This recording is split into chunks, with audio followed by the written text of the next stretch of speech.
I'd like to use another term rather than relevant or not. I'd like to think of it as innate and essential and unavoidable, intrinsic, and go even further than that and say that it is an ethical practice in itself, rather than being like a limb which you attach to an organic body. It is an ethical form or manifestation of our existence.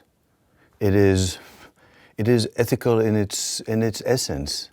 So instead of separating and asking question, is it relevant? It is, per se. Let's start from here.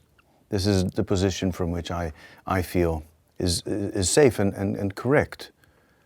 Because if we are decision-making creatures, all right, if that is a feasible axiom, and if we're never alone, and if you agree to accept these two axioms and metaphysical presuppositions, you immediately arrive at the necessary assumption that whatever we do, I mean, not to mention film and filmmaking, documentary filmmaking, is an ethical expression of the basic form of our existence.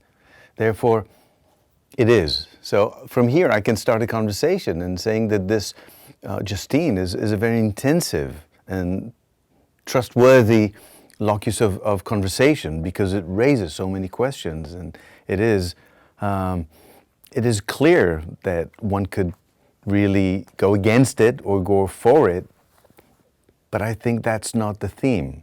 The theme is, how can we look at it and use this film in order to enrich our conversation and understanding what does it mean to be a filmmaker observing and participating in people's life with the camera. And Justine is a classical case study.